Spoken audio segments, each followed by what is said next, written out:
We want to tell you what we know as we know it, but we just got a report in that there's been some sort of explosion at the World Trade Center in New York City.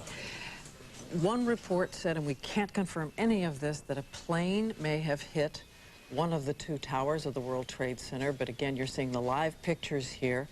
We have no further details than that. We don't know anything about what they have concluded happened there this morning, but we're going to find out and, of course, make sure that everybody knows on the air. These are, of course, the two twin Trade Center buildings that are down at the foot of Manhattan, that they really are the beacons of New York. It was there that there was the explosion a couple of years ago, brought about by terrorists. That's all gone through the courts, but this, we don't know anything about. We don't know about anything that has happened here other than the fact that there's obviously been a major incident there, and we're going to go to a special report now from ABC News.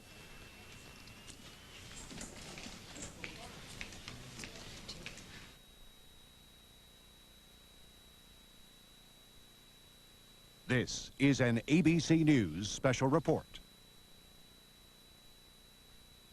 Now, by the entire ABC network. Good Morning America was in progress in the East Coast and the Midwest, but we're joined by the entire network just to show you some pictures at the foot of New York City. This is at the World Trade Center. Obviously a major fire there, and there has been some sort of explosion. We don't fully know the details. There is one report, as of yet unconfirmed, that a plane has hit of the World Trade Center, and you can see that there is smoke there coming out of at least two sides of the building. And as you said, there are two towers, the tallest structures in Manhattan, on the island of Manhattan. We're trying to get people on the telephone to see what more we can learn. We have no idea if it was a plane. Was it in any sense deliberate? Was it an accident? It does seem to be that there is considerable and truly terrifying damage on some of those floors at the top. This angle is a little deceptive. As you know, there are two Trade Center towers, and the second tower there is hidden behind the first. This is really almost the picture postcard of New York City. It's that and the Empire State Building, I guess, are the two most recognizable symbols of New York. There you can see the two, well, we had there for just briefly the other angle of the World Trade Center towers, but this is confined to one of the towers on the upper floors. These buildings, I think they're 110 stories each, so this would be in the top 15 or 20 floors there. You mentioned earlier that, of course, as we all know, years ago there was that terrorist attack. It took place down on the ground and in the underground levels and the garage levels. But again, that's not to imply that we have any reason at this point to believe that this is terrorism or not. We simply don't know. And in just a few minutes, Peter Jennings is going to be joining us from the news desk uptown, where he's going to tell us everything that he knows. We also have Don Daler on the phone, and you know he's been with us on Good Morning America for a long time. And Don, where are you and what do you know? I'm about 4 or 5 blocks just north of the World Trade Center. And at about 10 minutes ago, 15 minutes ago, there was a loud sound that I can only describe as it sounded like a missile, not an airplane. Then there was a loud explosion and immediately lots of screaming out on the streets. And I don't want to cause any speculation, but that's the only way I could describe the sound. And it was definitely not the sound of a prop plane or anything like that. And am I right? Are you a pilot? Well, I have flown. I do not have a pilot's license. But I grew up on military bases, and I know the sound of jets, and I've been in war zones and heard those kinds of different sounds. So, again, not to cause any kind of undue speculation, but the sound itself was not of a prop plane. It was perhaps a jet, but it could have been a missile as well. Can you give me, was it a whining sound, Don, or what? Yes, it was a how to describe it? It was a high-pitched, but it had a whooshing sound, not like a prop plane. Huh. And you didn't see anything actually in the air? No, I wasn't looking out, but we looked out immediately. You can see quite a lot of damage. If it was an airplane, it had to be huge because it hit way up in the World Trade Center. I would say it's probably a good 5/6 of the way up to the top. There's a considerable amount of flame. There's damage on two sides that I can see. On the very north-facing side, there's where looks like is the largest amount of damage. there's a gigantic hole that encompasses a number of floors. I would say maybe 10 to 15 floors.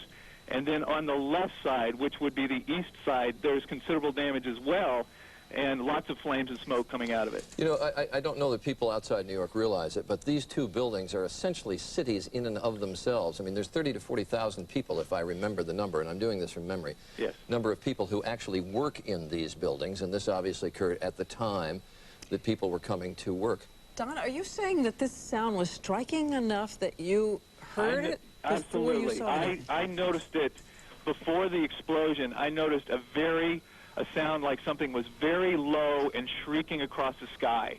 And then I heard the explosion. And which of the two towers is this? Because, again, we're just seeing an angle that's a little deceptive. This is the West Tower. Mm-hmm. Now, we're hearing somewhat faintly in the background, Don, as you talk to us, sirens. Are there a lot of emergency vehicles already on the scene? Yeah, they're descending. This part of New York City has quite a few emergency stations all over, and I imagine it sounds like they're coming from every one of the stations. In fact, there's one just down the street that sounds like every truck they have is headed that way. We see, actually, we see two faces. I know you can't see the picture that our audience is seeing, but we see two faces of that tower. One seems to have a rather gaping large hole in it. The other face seems to have two holes in it. It's all somewhat obscured by smoke, one large, one somewhat smaller. Right. And, of course, we know there are a variety of offices there. There are financial offices there. There are advertising offices, all kinds. We can only hope that since it is still a little bit early in New York, that maybe on some of those floors, some of the offices were still not open for business. You can now see there on that one side, well, you can see flames now coming actually out of two sides of the building, and I'm minimizing actually the number of openings that are on those two faces of the World Trade Center. There's multiple, it looks like, holes with fire or openings still going on. On both sides of the tower. As we've heard before, we said earlier that there was at least one speculative report that an airplane had crashed in, whether deliberately or accidentally, we don't know, and there are continuing reports from people who say that they saw an airplane, one woman saying that she saw a jet going in. So again, Don, a jet screaming that low could be consistent with what you heard? Absolutely. It could be consistent with what I heard. What I know I did not hear was an airplane, any kind of a prop plane. And I think looking at the damage, I don't think there's any way possible that it would have been a prop plane. It's just too much damage to the building.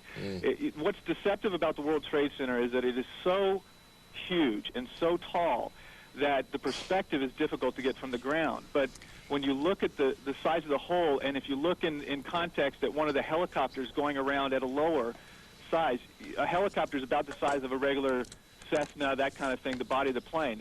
The hole is so much larger than that helicopter that it would have to, if it was a jet, I would have to speculate that it would have to be a larger than normal jet. I mean, larger than like a Citation or something like that.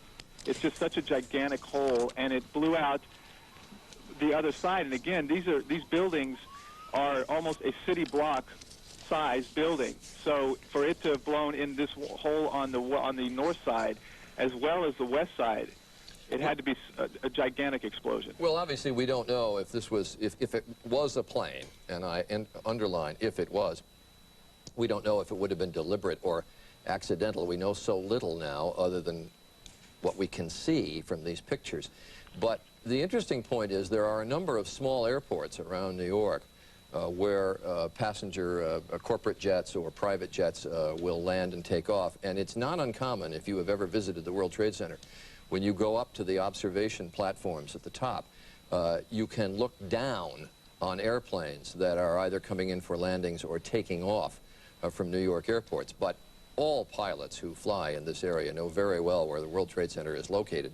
All the routes are very far or comfortably far away from the two towers. And not just private planes, too, because with some winds in some directions, even out of the big commercial airports, planes are routed quite close to New York. I've flown in from LaGuardia, even into LaGuardia, but having to go right by the World Trade Centers. But we emphasize this is all speculative at this point, and just to reset for all of you, this is a special report from ABC News, and we are dealing, and we have to underline this, we are dealing purely in the realm of speculation here as to what may have happened at the World Trade Center. Obviously, a major incident occurred here on the upper floors of one of the World Trade Center towers. You can see multiple openings and flames coming out of at least two sides of the tower at the World Trade Center. And we just got a report that the Associated Press is now reporting that it was an aircraft. So that's one more witness weighing in, or at least one more source weighing in on the fact that it was an aircraft of some kind. And as Don Dahler reported, this occurred about 15 or 20 minutes ago in downtown New York. And New York time, that would have been about 20 minutes or 8:45. This is a time when literally tens of thousands of people are coming to work at the World Trade Center. Looking at the top of the building, you mentioned there's an observation center, and I don't know what time it opens, but I think it opens fairly early, and people are up there at all hours of the day. Families, tourists coming in to look at the city of New York from atop it. Also there, I don't know if this is the building that has the restaurant on top it as well, but in those high floors, there are places where tourists team in the morning, even if the regular workers weren't in. And we remind you again that there was a terrorist bomb that did go off at the World Trade Center years ago. It was down in the garage level, but we have no Obviously, reason, no as we say indication over that and this over could have again, been related to speculate that. in way. Right. Now, Don Dahler, ABC's Don Dahler, who is on the scene. Don, just give me some description again of what you can see now. What we're seeing, it appears that there is more and more fire and smoke enveloping the very top of the building. And as fire crews are descending on this area, it does not appear that there's any kind of an effort up there yet. Now remember, oh my God. oh my God. That looks like a second plane.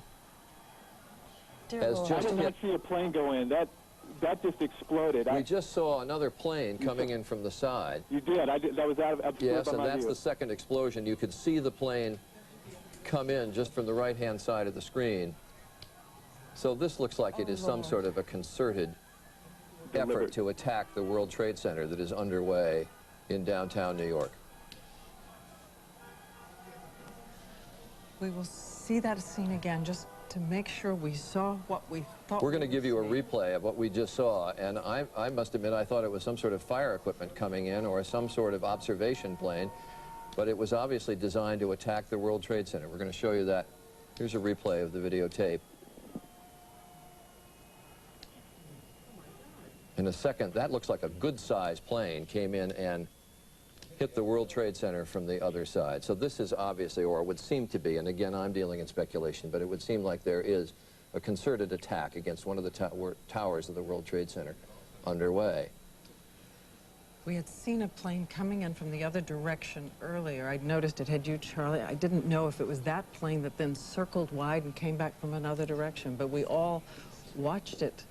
And I just assumed. Don, could you hear that? Could you hear that plane as it came in? I did not hear that plane, but I had to step inside the window because the fire crews were so loud, the sirens, that I couldn't hear you. I got you. I did see the explosion, but the side of the building that the plane entered was just outside of my view. So all I saw was this huge fireball and the explosion.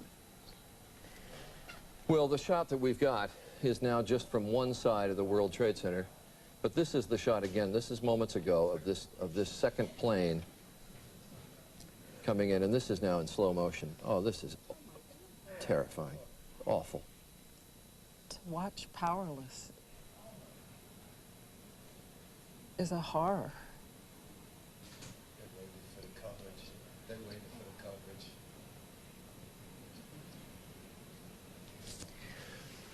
All right, we're going to go back to live coverage. Now you're looking at live pictures, and there is the second fire, which was brought about by this second plane that hit the tower. And Don, from everything I can see, it was the same tower that was hit the first time, right? No, it's the second tower. It's the other tower. It is the other tower that was hit. My mistake. They targeted it, from what I'm seeing on the television, from your view, the two towers are in, one is in front of the other one, but it was definitely the second tower that was hit about halfway down, not quite as high. And from my view here, it does not seem to be as big, as much damage as the original. I don't know if that means it was not as big a plane or what. I did not see the plane go in, but it's horrendous damage. But it doesn't seem to be the gaping hole through two sides of the building like on the first one. Don, from your vantage point, can you see if there are people coming out down below? I can't see the bottom of the base of the buildings. There's the wider shot of the two towers. Now, both towers have been hit by planes now in the last half hour, and again, I say we are totally powerless in knowing what's going on here, except that it would obviously appear, it can't be a coincidence like this, it would obviously be some sort of a concerted attack against both towers of the World Trade Center. This is again, we're going to show for the third time this tape of the airplane flying in and hitting the World Trade Center. This is slow motion of the plane coming in and hitting the obscured second tower of the World Trade Center. And you can see flame coming out, and I can't see the plane coming down. You know, if it just Charlie, that's a commercial-sized jet. That did not look like. No, that's a good-sized airplane. Yes. Yeah, that's not a little commuter plane. That was a good-sized jet. And I can't tell if it actually flew into the building or if it just clipped it with a wing. And if it did, of course, then there's the frightening prospect that the plane would have crashed right in the streets of very busy streets of New York. Yeah. It seems, and this is a small hope, that the fire may have gone out from the first site. I don't know if we can get the camera in close or not. It doesn't mean that the smoke isn't still terrifying and deadly. Diane, I can see from here the orange flames. The fire has not gone out. In fact, it looks as if it's encompassing a part of the building that was not initially part of the original explosion. I can see it moving over to the left side, which would be the east side of the first building, almost all the way over to the edge. The back side is totally enveloped in flames that I can see from here. Yes, with that kind of smoke, there's got to be an awful lot of flame in there. And I think all of us have thought at one point or another about the fact that these buildings, though they are so majestic as they stand above the skyline of New York, that it's very difficult for emergency workers or firefighters to fight these. We have a witness who was called in to speak to us. His name is Karim Haroki. Mr. Haroki, did you, as I understand, they're telling me in my ear, is it true that you witnessed the first plane hit the tower? Yeah. Could you give me some sort of a description of it? I was sitting in my car here in Greenwich, you know. I just saw the plane is coming down from the left side and going straight to the building, you know, and going inside. It actually went inside the building. Excuse me? It flew right into the building. I saw it coming from the left, and I saw the plane coming through to the building. I go inside. It's a small plane. You say small plane. Was it a jet? Excuse me? Was it a jet plane? No, it was plane, you know, like they teach the people for the plane is like a small plane, you know. It's that kind of plane. You mean like a small single or double engine yeah, prop double plane. engine, yeah. Right, and it actually went into the building there on the upper floors. Yeah, going into the building. And I never saw that plane before. It's like something, I don't know, it's like they work with the mold or I never saw a plane like that before. Yeah. All right, my car, she's nice. Mr. Haroki, you are down in that area right now then? Yeah, I'm in Greenwich here on North Mall Street. Can you tell if there's a large number of fire equipment and emergency equipment on the scene? Excuse me? Can you see fire equipment or emergency equipment on the scene? I don't know. The fire is upstairs in the building, and the second plane is where the other building too. And did you see the second plane come in? Yeah, I saw the second plane is go boom. I heard, you know. I just wake up my head like that. I saw it inside too. And that second plane much larger than the first? Same. It's same. Both same. They're both the same? Yeah. Because the pictures we see, the second plane looks rather large. No, it's not like, it's going inside too. It's going inside on the building too. And the second hole, it's smaller than the other one. And it actually also penetrated the building. You could see it go in. Yeah, it's inside. It's inside. It's inside. No plane is outside. Nothing. Now, can you see if there are people fleeing the building? We don't have shots yet from street level. Can you see if there are people leaving the building? No, I can't see because I told you on the North Mall and Greenwich, I just saw up the building. I can't see downstairs.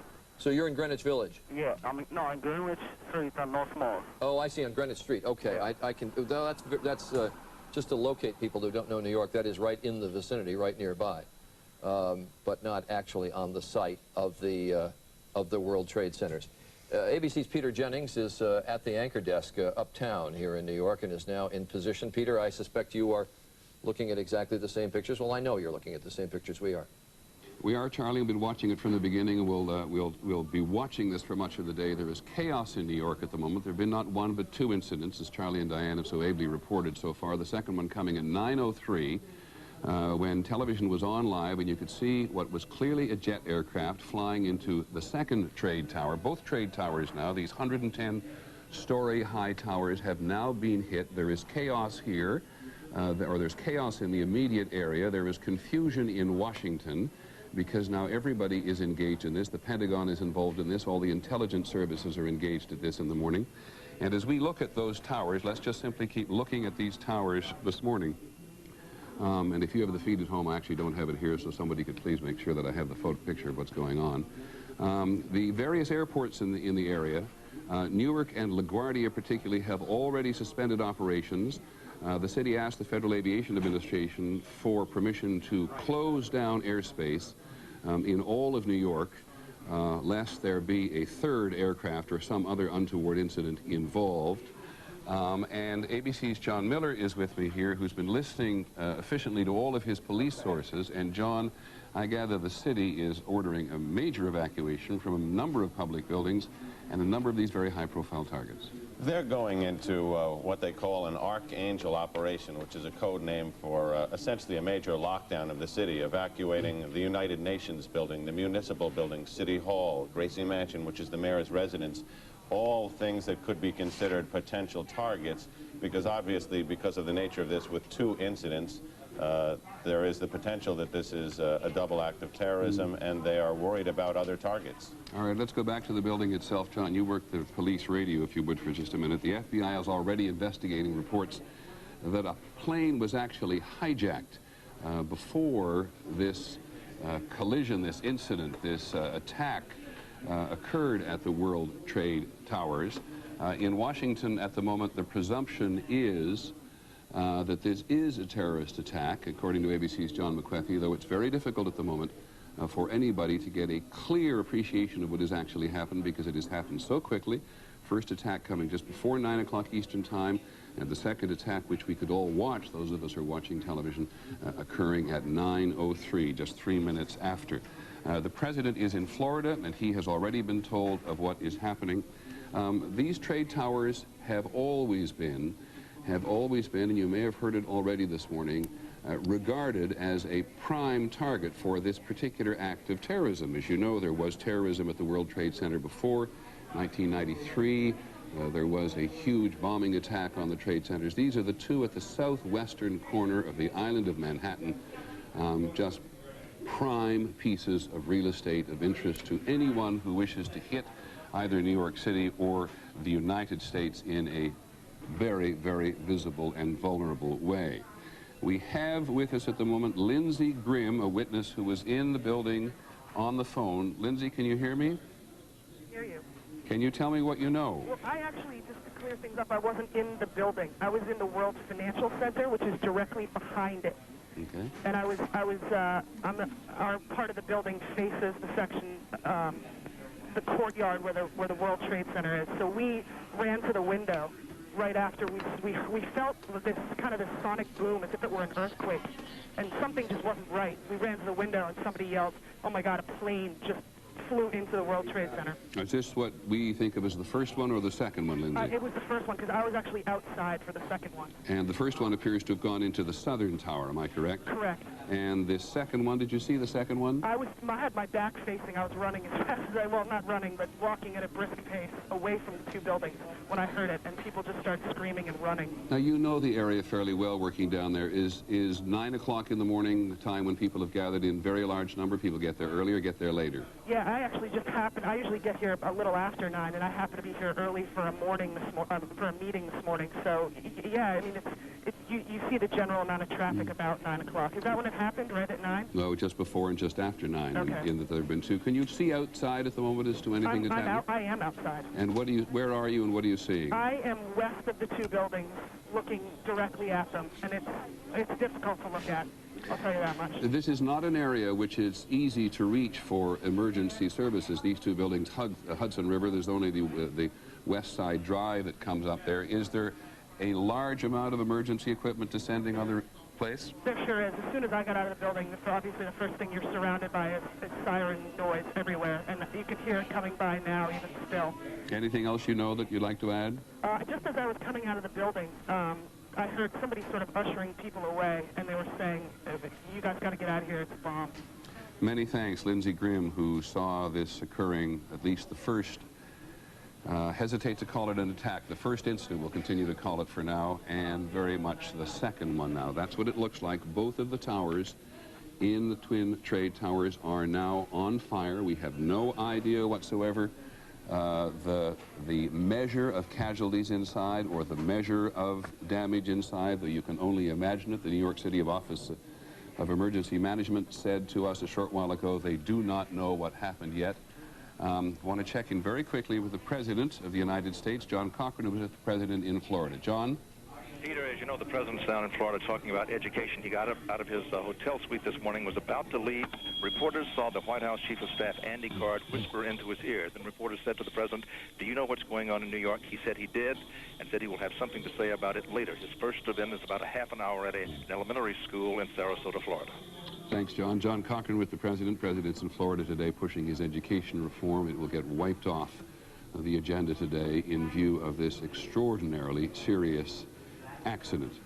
For those of you who don't know, the Twin Trade Towers, and it's a popular destination for tourists when they come to New York City. It has financial offices in it. It has government offices.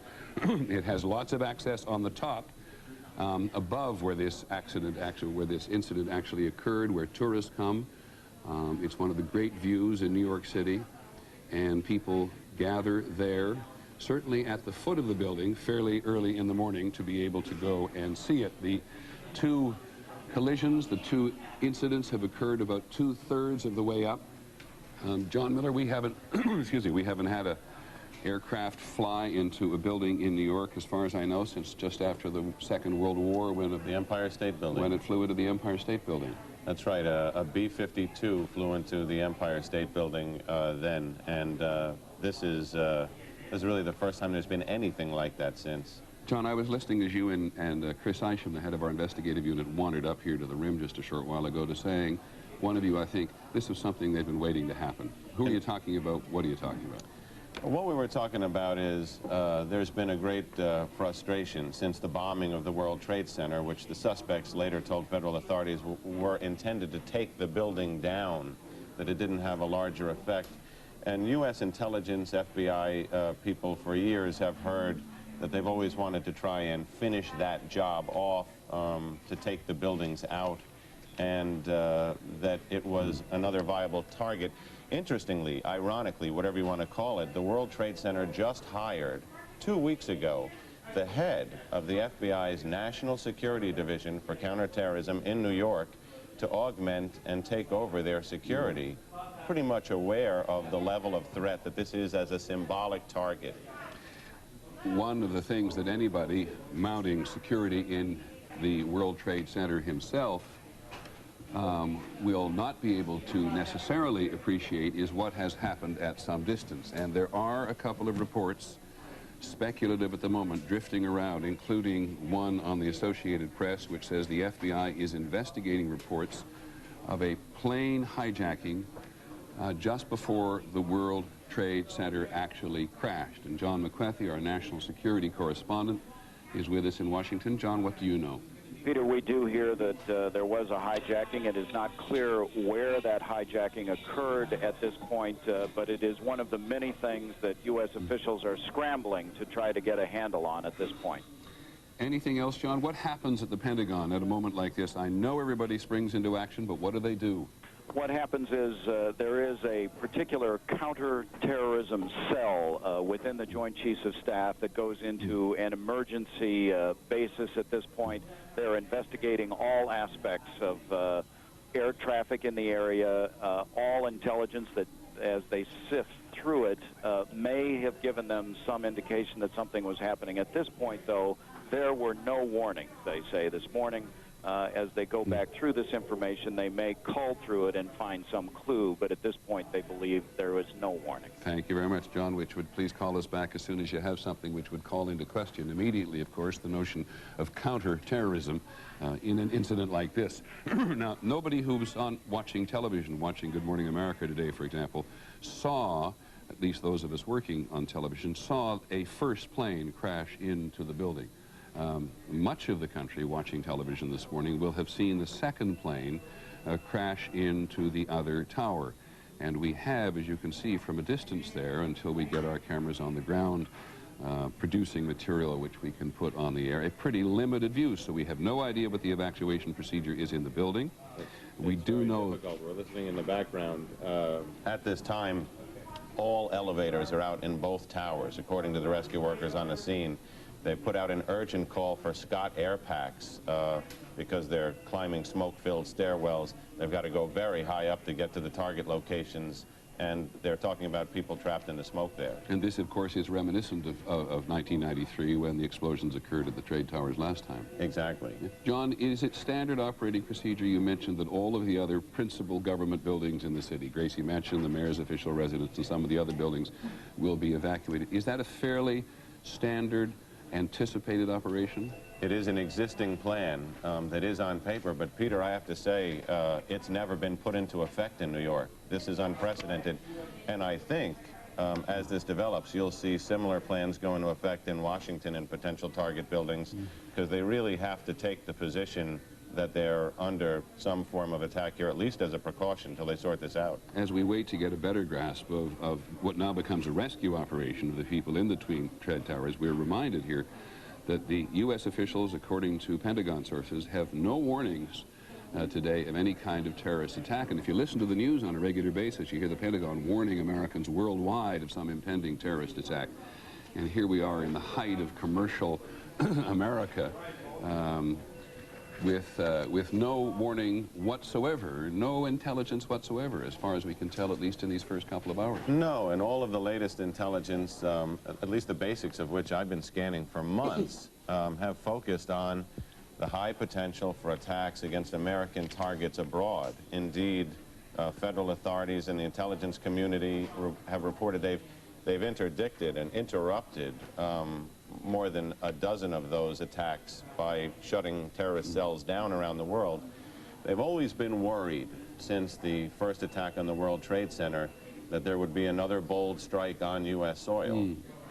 And of course there are any number of targets which have been high on counterintelligence's list in New York City: the Lincoln Tunnel, the United Nations, the Holland Tunnel, the FBI headquarters, not to mention all of the city civic buildings which John mentions. President Bush is, by the way, going to speak very shortly to the nation about this, and then he's going to return to Washington.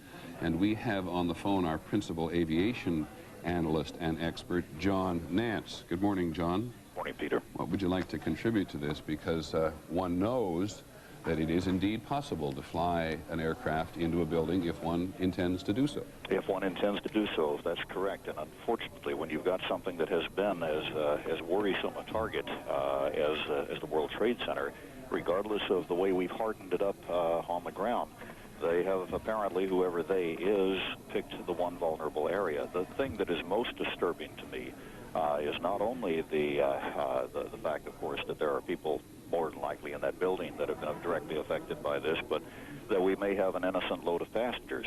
The flash of that second aircraft across the screen is disturbingly close to what you would call the plan form of an Airbus A319 or an Airbus 320, also of a 767 or something of that nature. And that's a large airplane.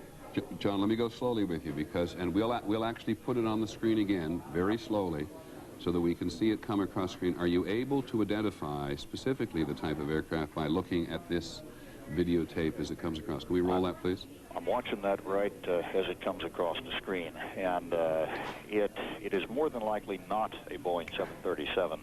That profile, Peter, is very close to an Airbus A320, A319. And who flies the Airbus 320, 318? We have quite a few airlines. Okay, so very few private ones. All right, and John comports a little bit here with at least these initial reports that the FBI is investigating reports of a hijacking just before the second crash occurred. We had no... John, let me just ask you one other technical question about just flying in the World Trade Centers. When the first incident occurred, it was reasonable for people to suspect that that was an accident. Yes. From a flying point of view, is the World Trade Center always something to worry about if you're taking off from one of New York City's airports? Not really. And the fact that we have had all these years since that B-25 crashed into the Empire State Building tells you a lot about the flight paths around New York City. You have to be so disastrously out of contact and off course, and so many things would have to go wrong to imperil any of the buildings in Manhattan. The fact that it hasn't happened tells us really how rare a situation it would have to be. John, the FAA immediately asked for New York City airports to suspend operations. We can confirm that Newark and LaGuardia have closed down. And Kennedy and Teterboro and Westchester. Yes. They've essentially asked all airports within a 20-mile radius to put a hold on anything taken off. Teterboro Airport, which is in New Jersey, just on the west side of the Hudson River, and Westchester, which is maybe 40, 50 miles north of New York City. They're all suspended operations. Standard, easy to do, John, quick to do, it seems to have been so. Fortunately, very, very quick to do because they're all controlled by air traffic control towers, and they can put a halt to the operations with one phone call. Okay, John Nance, thanks very much. Call us back, will you, if you learn anything. Peter, one of the difficulties they're going to face, as you can glean from this picture here, is the people who are trapped and need to be rescued are on the upper floors, but you see the plume of smoke covers the roof. The last explosion was at the bottom of the building and the smoke rose up, but they were able to make a series of daring rescues by landing, and they've trained for this and retrained, landing police helicopters on the roofs of the Twin Towers and pulling people out. It's going to be very difficult, since the roofs are now enveloped in smoke, for the police helicopters, which are arriving at a landing zone now, just below the World Trade Center, to be able to get up there till that smoke dissipates. And that's where they had expected to pull a lot of people out this time because they had so much success the last time. Similarly, John, if you look at the two buildings, it does appear that at least in the northern tower there, or the left tower as you see it on the screen, below the incident, the building at least looks on the outside to be reasonably secure, and people will have a long, horrendous, terrifying walk down in a darkened building, but will at least be able to get out on the ground. By the way, Claire Shipman, ABC's Claire Shipman just called in. She's been checking with the FBI. She also says that the FBI had no warning whatsoever. Their crisis management operation in Washington is in place in conjunction with the Federal Aviation Administration. They are all now, which makes perfect sense, focusing on the recovery of survivors. The New York Stock Exchange has delayed indefinitely its opening today. This will just have not only an extraordinary effect on the national psyche, one surmises, dissimilar perhaps, but from what happened in Oklahoma City, but a very clear reminder to those of us in the United States that terrorism of a huge magnitude, with which we're somewhat more accustomed in the Middle East and in Africa, given the attacks on the U.S. embassies a couple of summers ago, but a reminder again that as far as international terrorism is concerned, and people's anger and even desperation on this occasion with the United States is going to find itself manifest here on U.S. soil. John, here's the president now in Florida. I wonder if everybody knows there what's going on. We'll listen to him. Ladies and gentlemen, this is a difficult moment for America. I unfortunately will be going back to Washington after my remarks. Secretary of Rod Pace and Lieutenant Governor will take the podium and discuss education. I do want to thank the folks here at Booker Elementary School for their hospitality. Today we've had a national tragedy. Two airplanes have crashed into the World Trade Center in an apparent terrorist attack on our country. I have spoken to the Vice President, to the Governor of New York, to the Director of the FBI, and have ordered that the full resources of the federal government go to help the victims and their families, and to conduct a full-scale investigation to hunt down and to find those folks who committed this act. Terrorism against our nation will not stand. And now, if you join me in a moment of silence.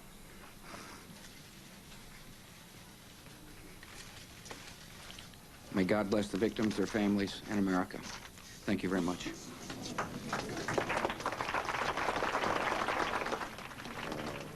President clearly shaken, I think one can say, confirming what we think we all knew, which was that 2 aircraft in an act of terrorism crashed into the twin trade towers. Nobody was quite certain about the first one at the very outset, but the President absolutely, having talked to the Vice President, the Governor of New York, the Director of the FBI, now believing and confirming that we have 2 terrorist attacks on the World Trade Center, and the President saying the 2 things which a President must say at a moment like this: terrorism will not stand,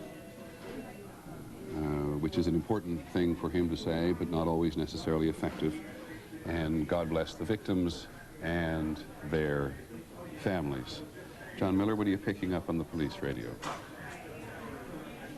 There was a bit of a stir a moment ago because LaGuardia Tower reported urgently that there was another aircraft moving fast in the no-fly zone. Now they've contacted that aircraft and they say it's a military aircraft that's rushed to the scene to enforce the no-fly zone and literally be a presence in the area in case there is another plane headed for the building, so that there'll be some at least armed aircraft up to confront it.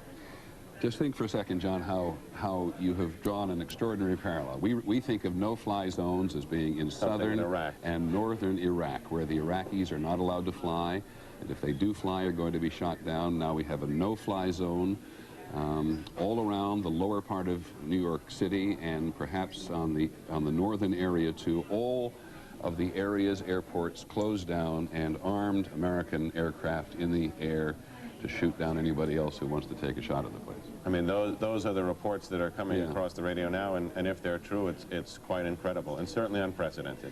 Well, it would also suggest, as best you can tell, looking at it from this very sort of antiseptic environment that we are all in our newsrooms, is that the reaction has been fairly quick. New York City has an Office of Emergency Management. It's over here on the west side.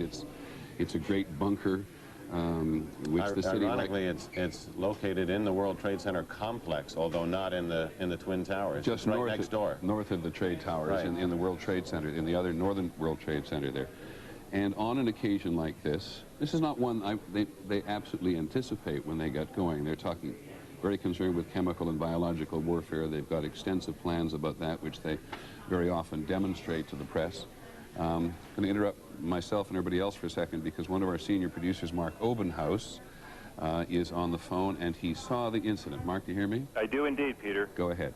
Well, I was leaving my house to go to work, and I walked down the street to go to the subway. I was at the corner of Franklin and West Broadway, and as I was approaching the subway, a tremendous roar went over my head, and I looked up immediately, and it was a plane, and much lower than I've ever seen a plane in Lower Manhattan.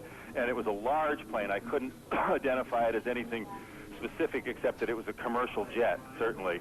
And then my eyes followed it because this is approximately 15 blocks from the World Trade Center, and it just slammed right into it and was completely engulfed by the building. It was extraordinary. No wings flew off, nothing like that. It just went directly in, creating this sort of cavern-like hole, and suddenly then big flames started protruding from it, and then of course smoke, and then debris started just catapulting.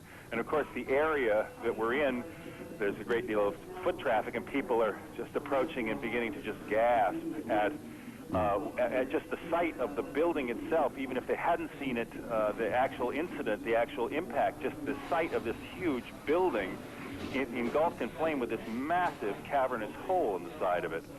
And we stood there, I can't tell you the amount of time, I would estimate to about 15 minutes.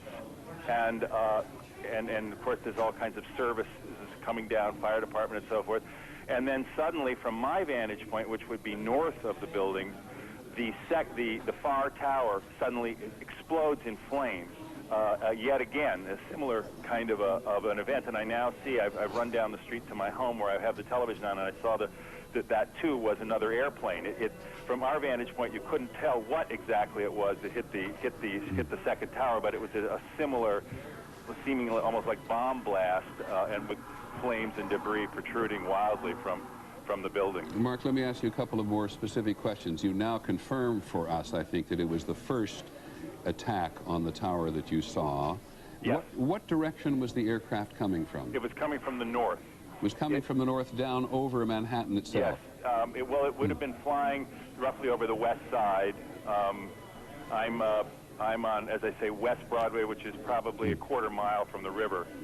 So it was on a direct path north, from the north, into the north tower. Do you remember whether it had 2 engines, 3 engines, or 4 engines? I do not. It was very quick. It struck me, you know, the profile, the body of the plane was of such scale that I immediately identified it as a commercial jet. It happened so quickly I couldn't tell whether it had windows on the side or what. I mean, it could very well have been some sort of a transport plane, but it was a large plane. As opposed to occasionally down here, you do see smaller prop planes or smaller aviation stuff that flies around here, sometimes doing movies and things like that. But in all my years down here, and I've lived down here for about 20 years, within walking distance easily of the building, I've never heard anything like this, and that's why I just immediately glanced up and just followed the track of this sound and this huge plane that was swooping over my head. Could you see any markings on it whatsoever? No, I did not. It was too quick. I can't give you any kind of identifying help on what it was. Do you remember what color it was? My impression was that it had a tan coloration to it. However, the sun, it was very low in the horizon, and I think kind of orange, and it may have been simply the color of the sun reflecting off a silver exterior. I really am not sure of that. Okay, Mark. Anything else? What's the mood in the environment down there at the moment? As if it's not hard to imagine. And everyone who glimpses it close up, it's quite different seeing it from the ground than on these television pictures that I'm now looking at, because it's close to you and you see what the impact must have been like, and you see the kind of devastation that has incurred by the buildings, and it's just frightening is perhaps even too mild a word. Okay. It's absolutely just a horrible sight. It reminds you of the worst kind of effects in movies that, you know, you're reassured watching a movie that it's an effect, but this is not. Well, Mark, you and I were supposed to have a meeting not long from now. We'd prefer you to go and work the story, if you would, and call us back as soon as you can. I will indeed. Many thanks. Mark Obenhaus, one of our senior producers on the phone, who saw the incident, describes it as a large plane, not sure what the color was, not sure the number of engines it had, which in his mind, he's a very experienced reporter, reflects the speed and surprise with which this aircraft, this is the first one we're talking about now, just before 9 o'clock, approached the World Trade Towers from the north, causing the first huge gap in the building. And Mark describes the plane being engulfed in some respects by the building. Didn't see wings fall off, saw it go absolutely, totally, almost as he described it, into the building itself. And we now have had, one of the enormous difficulties about terrorism, everybody knows, is that you almost immediately get a claim of responsibility, and you may get several, and people's suspicions get ramped up given the obvious nature of people who they think are or know are involved in terrorism around the world. There has been a claim of responsibility, according to the Reuters news agency, made to Abu Dhabi television in the Persian Gulf from something called the Palestinian DFLP. The Palestinian DFLP is something called the Democratic Front for the liberation of Palestine. It has been for many, many years one of the most militant of the Palestinian organizations, has been involved in violence before, has been involved in other actions before, and it is the first organization to claim responsibility for this, though we have to caution you in all the obvious ways that before the day is over, there may be any number of people who claim responsibility. The White House, of course, has leapt to the forefront of people's concern this morning, and there is a plane circling the White House at the moment, and they're clearing the grounds there. That's a report which may be misleading in that it may presume an attack, whereas we just discovered a moment ago that what we had with an additional airplane in New York airspace was a security operation. I think probably most Americans know that there is no building in the country which has heavily defended, I shouldn't say deemed secure, but a battery of anti-aircraft missiles on the top of the White House itself. We've had an incident, as you know, in the past, several years ago, where a small aircraft landed in the White House garden, and the pilot, mentally deranged, as I recall at the time, was killed. But the White House is certainly been very heavily defended, and this plane circling the White House adds to the trauma that people are feeling today, but we have no idea precisely what that means. John Miller, you're listening. The scene is still in some degree of chaos, but the police have set up a major mobilization point just outside the building, and they've set up a tactical mobilization point. The major mobilization point is for the responding units involved in the rescue. The tactical one is actually an armed mobilization point for security outside the World Trade Center now. Thanks very much. Let's go to the White House. Claire Shipman is on the phone. Claire, what's that we're looking at? Well, that's what we're trying to figure out right now. All we know is it's a gigantic plume of smoke coming from behind the old executive office building, and we're told that the White House itself, the West Wing, at the very least is being evacuated, that our personnel from there are being asked to leave.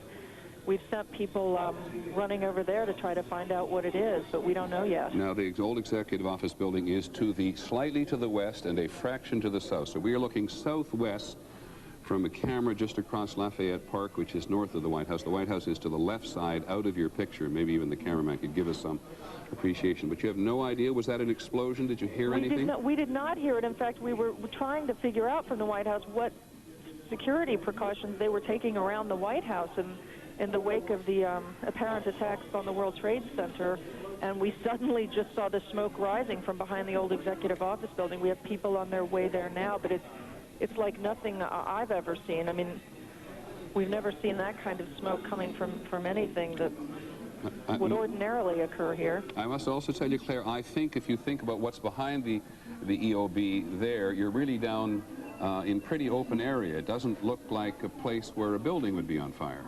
No, that's right, although there are a number of buildings just behind the old executive office building on G Street that could potentially be on fire, but nothing you would necessarily think of as a target. Apparently, we're also... Claire, let me interrupt you for a second. We now have fire confirmed at the Pentagon. John McCarthy at the Pentagon can hear me. John, please get in touch immediately if you can and brief us in there. John McCarthy has actually been evacuated from the Pentagon, and parts of the Pentagon are indeed being evacuated. We want to hold our breath here, it just seems to me, for a second, and not get into a mode that the country is under attack. But we now have 2 attacks on the Twin Trade Tower Center. U.S. buildings, city buildings completely evacuated in New York City. We have this mysterious black smoke at the southwest corner of the White House, which is to say there's something going on behind the old executive office building. We now have a report that fire has been confirmed at the Pentagon. ABC's John McCarthy, our Pentagon correspondent, who's been plugging in as quickly to the intelligence and counterintelligence units there this morning, has been temporarily evacuated.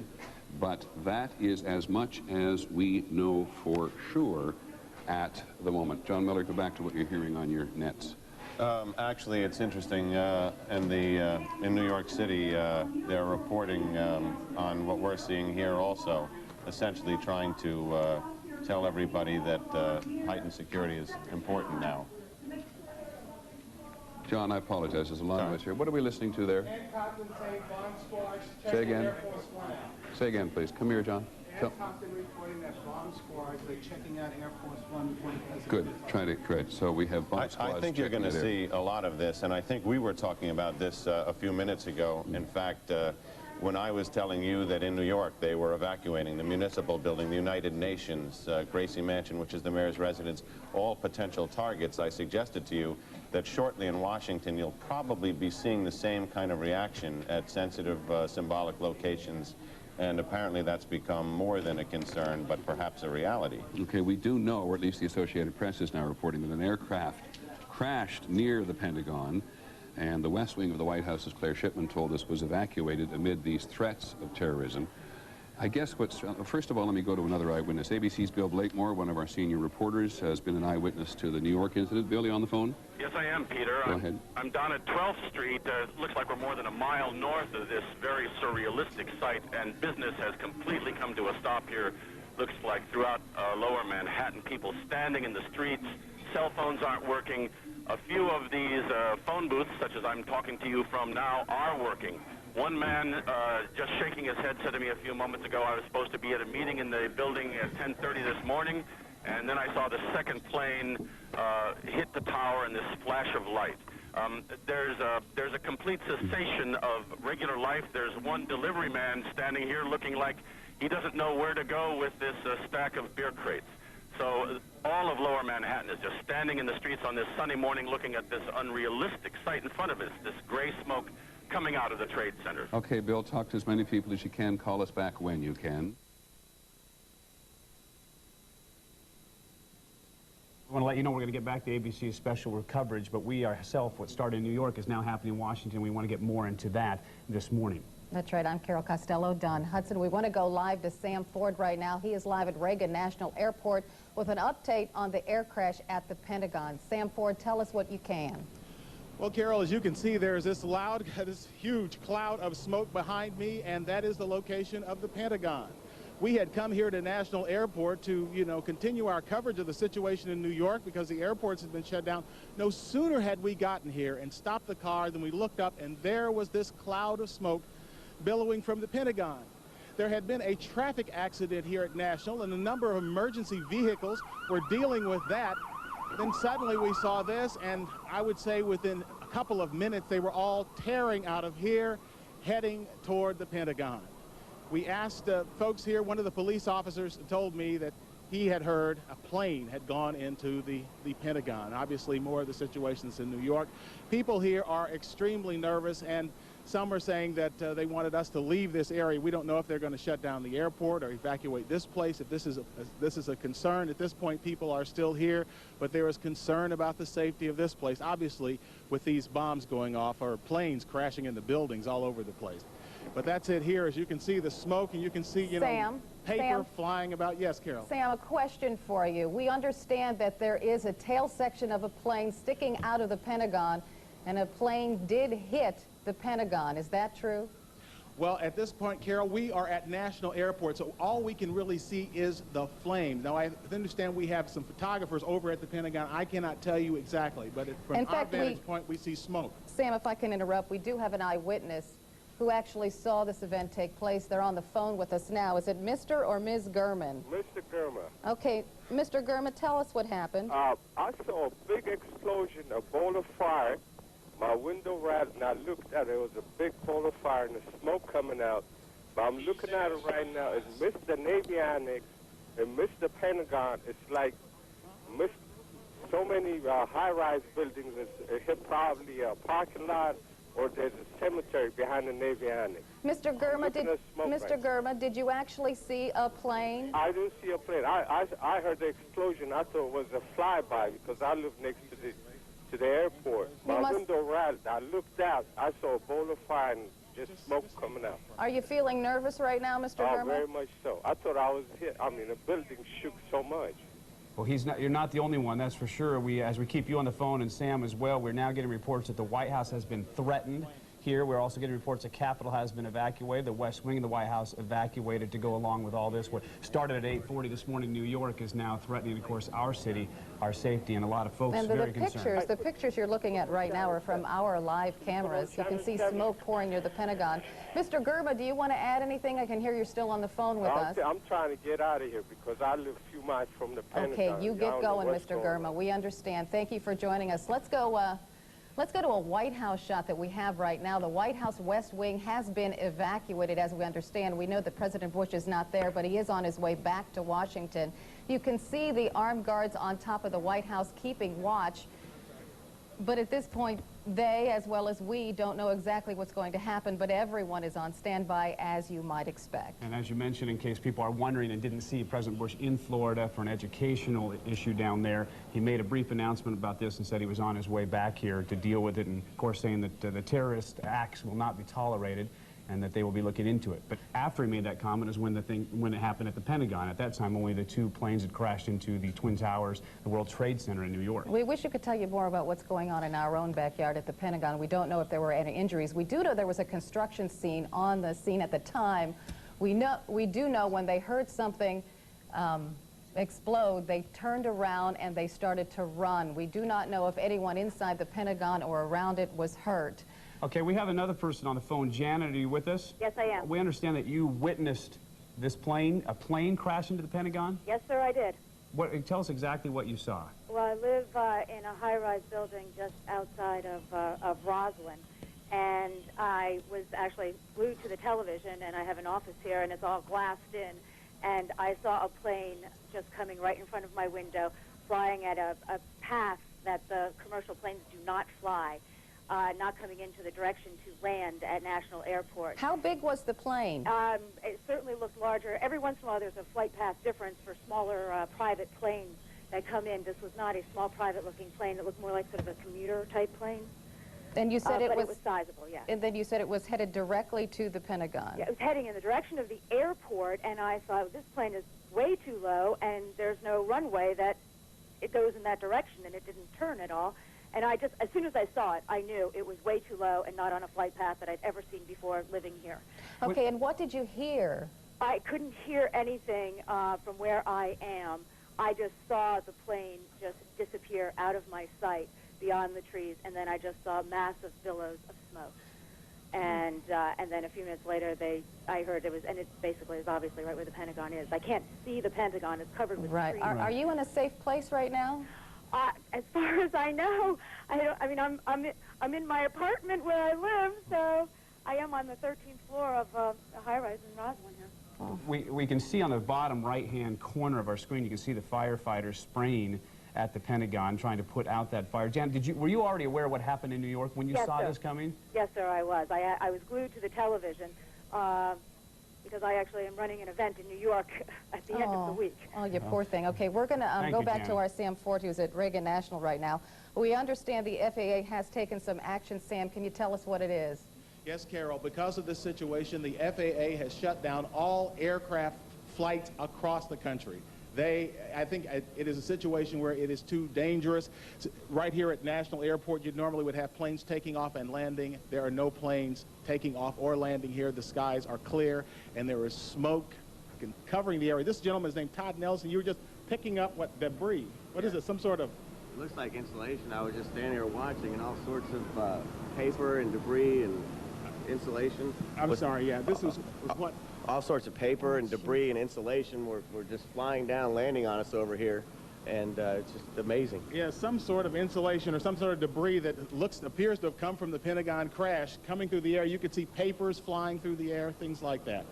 So that's the word from here. We're hearing the FAA has shut down air traffic across the country because of this situation. Understandable. Thank you very much. Sam Ford reporting to us live from Reagan National. We have another eyewitness on the phone right now. His name is Charles Tanner. Mr. Tanner, tell us what you saw.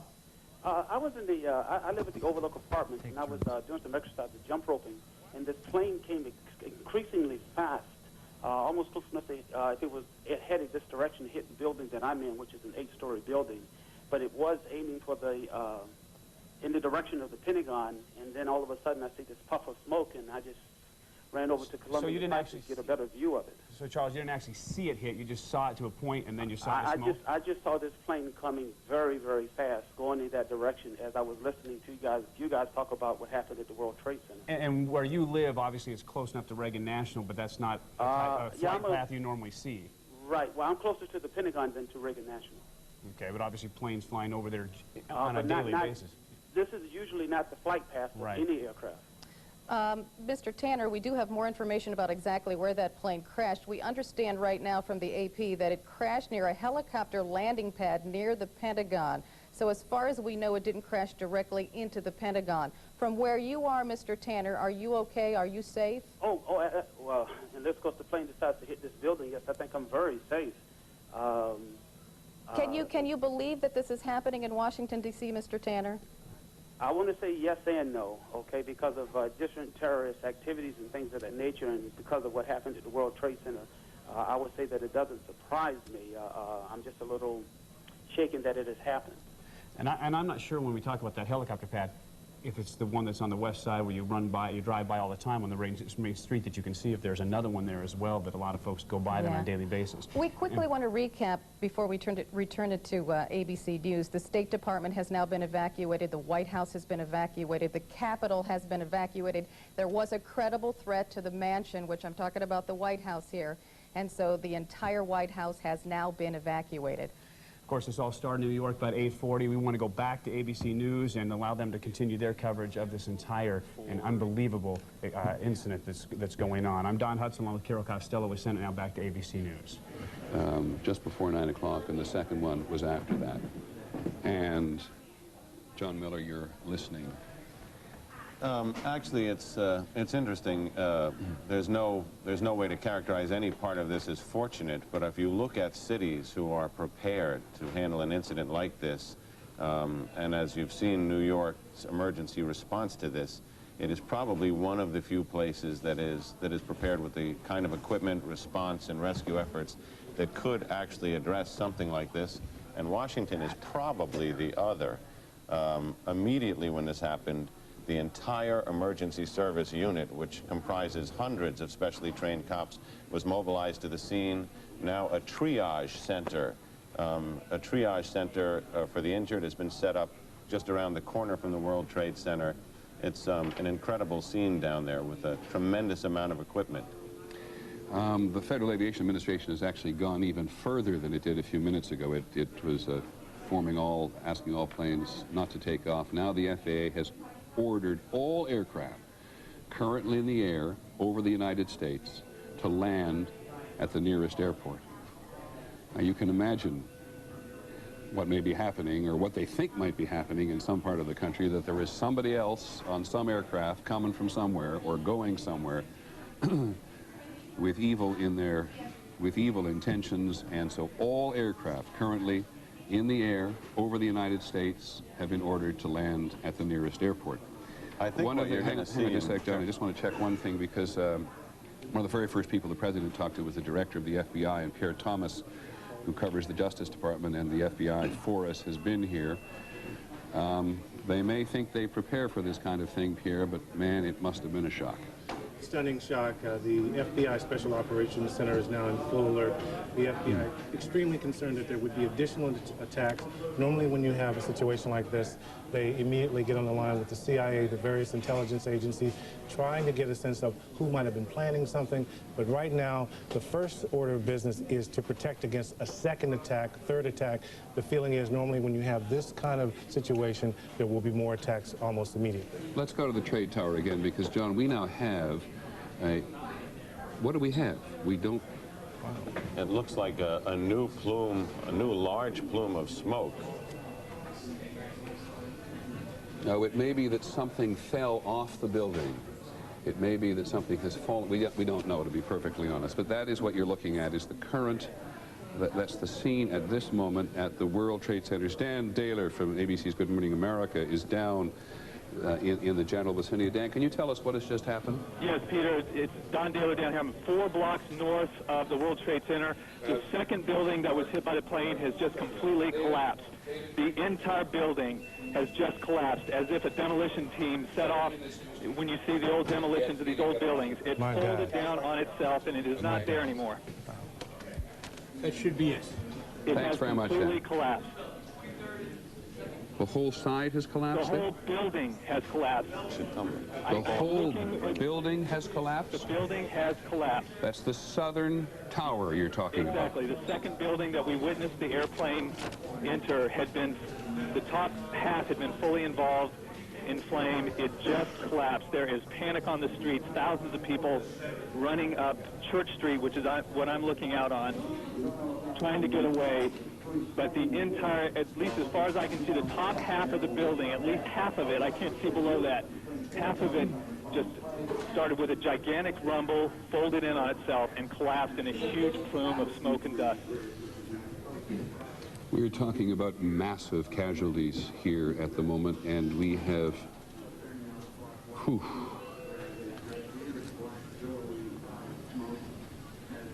that is extraordinary. There is panic on the streets. There are people screaming and running from the site. The gigantic plume of smoke has reached me, and I'm probably a quarter of a mile north of there. Peter. Now this is what it looked like moments ago. My God.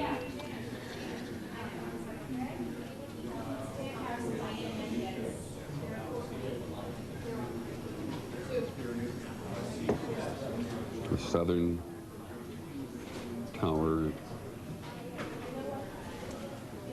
10 o'clock Eastern time this morning, just collapsing on itself. This is a place where thousands of people work. We have no idea what caused this.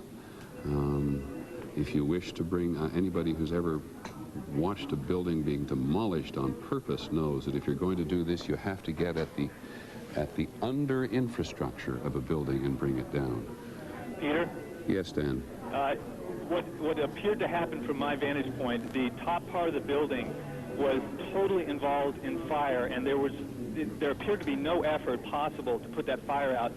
It looked like the top part of the building was so weakened by the fire that the weight of it collapsed the rest of the building. That's what appeared to happen. I did not see anything happening at the base of the building. It all appeared to start at the top and then just collapse the rest of the building by the sheer weight of the top. There was no explosion or anything at the base part of it, but I did see that the top part of it started to collapse. The walls started to bulge out, bricks, glass things coming out, and then it collapsed in on itself, and it appeared to just fold down from there, from the very top. Thanks, Don, very much. Just looking at that, I don't know why, but when was the last time the United States was attacked in this fashion? It was Pearl Harbor in 1941. John?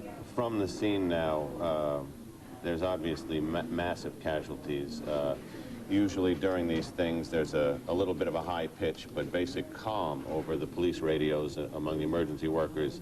I can hear them screaming, signal 1013, which is the police code for help, calling for help at the triage center, where other people who are already injured have been injured more, confirming that the building has collapsed.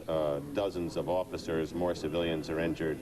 And we don't know, although I'd have to suggest, given the size of that building, what progress the evacuation was in of the tower that collapsed. Yes, Pierre Thomas. One thing I might add is that in recent years, the U.S. government has been preparing for massive attacks, but it's been primarily focused on biological, often bombing attacks.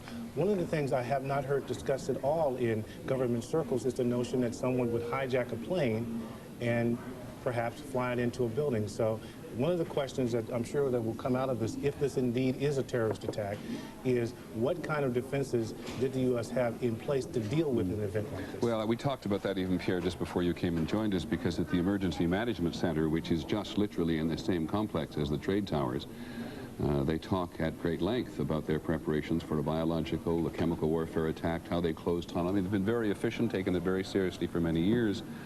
I'd be a little surprised if the notion of an airborne attack on a United States target had not been discussed. But the notion of the intelligence services knowing absolutely nothing of what is going on today and saying openly right away they had no warnings whatsoever is, and you say something very important, if this is a terrorist attack. We just keep saying that on a repeated basis. Not having any notion whatsoever of what's going on is to be reminded not only of the efficiency of terrorism, but just reminded of the efficiency of terrorism. It's ironic. There's a chilling story.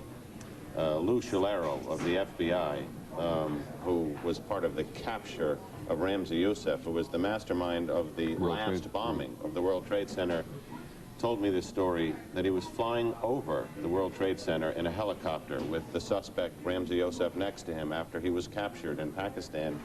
And as they passed over, Lou Shalero nudged him and said to Ramzi Youssef, you see, it's still standing.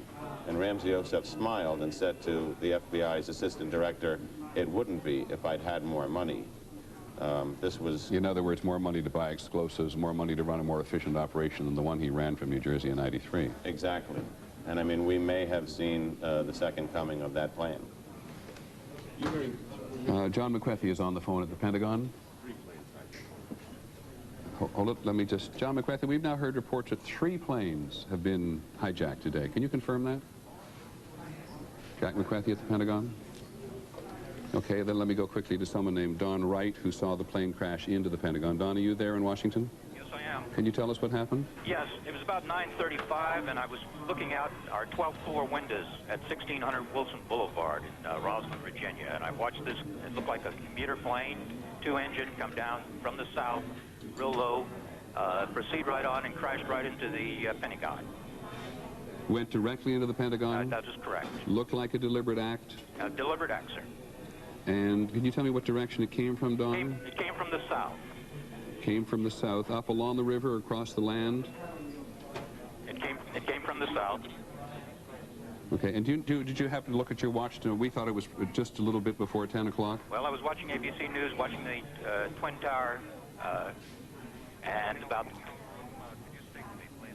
about the time I saw the plane, I watched it come in very low over the trees, and it just dipped down, came down right over 395, right into the Pentagon. And are you fairly sure that it was what we sometimes describe and recognize as a small commuter plane? Yes, it was. Good, Don. Thank you very much. Appreciate your help. You're Don very Wright, welcome. an eyewitness to the crash at the Pentagon. Now, we have had, as I said, reports today.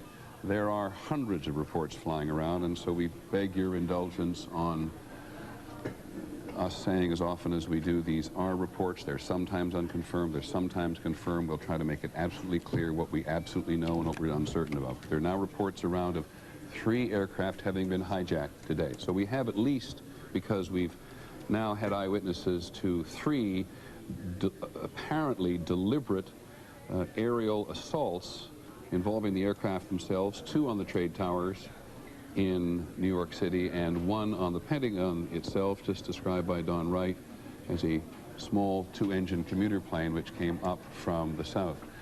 And we now believe that 3 planes were hijacked, 2 of them from Boston and 1 from somewhere else. We are not yet sure precisely what's happened. John, you're listening. Just to clarify for people, John, who's one of our leading reporters on crime, knows New York City probably better than anybody in many news divisions. I cannot tell you where that happens. That's either U.S. Air Force or Navy aircraft, fighter aircraft, now on patrol in what we've described as the no-fly zone over New York City today, lest there be one more attempt. John, go ahead. They've continued evacuations in the area now. They're evacuating Battery Park City, which is a large apartment complex taking up many blocks across the street from the World Trade Center. And they've evacuated the federal court buildings where the terrorism trials of Ramzi Youssef and others were held. Anything that could be a symbolic target is now being emptied out in New York. New York is going into kind of a lockdown mode. I think you'll also see in Washington the same kind of air patrols have been scrambled around principal buildings there. Okay. We have on the phone one of those people who makes his living analyzing terrorism. Kyle Olson, do you hear me? Yes, I do. I wonder if on a day like this anybody wants to be thought of as an expert on terrorism. Be that as it may, and assuming that and knowing that much of the country is shocked at the apparent breadth of this. Are you? Well, you know, this is the kind of attack that has fallen more into Tom Clancy novels than into actual response planning.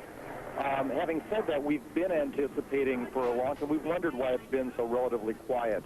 The suggestions of Osama bin Laden's involvement. What has he been doing since Cole? Other groups out there with a real or imagined grudge against the United States. The nature of the event is shocking. The fact that it's happened is not. Thank you very much, Kyle. Really appreciate it. Kyle Olson. Yeah, one quick thing. Yeah, go ahead. One quick thing. The suggestions that are floating around out there right now. There's apparently this claim from the Democratic Front for the Liberation of Palestine. Right. Very interesting to note. If this is legitimate, if this claim stands up, this appears to be the first time this group has targeted Americans. This group has primarily steered away from the more extreme end of the violence scale. They focused less on suicide bombings, more on gun attacks and that sort of thing in the territories against Israelis. Well, if this holds up, this is a very different tactic. Well, if it is true, and of course the Democratic Front for the Liberation of Palestine was very much involved in attacking aircraft in the 1970s, which carried Americans. So certainly would accept your notion that it's a recent attack on Americans. Thank you, Kyle, very much. You bet. As Mr. Olson makes clear, there has been at least one claim, and those of us who cover this for a very long period of time are always suspicious of claims. People who cover international terrorism. I'm going to interrupt myself. Linda Douglas, our Capitol Hill correspondent, I think is on the phone, and if she's not, she already reports there has been an explosion of some kind at the Capitol. Is Linda Douglas on the telephone?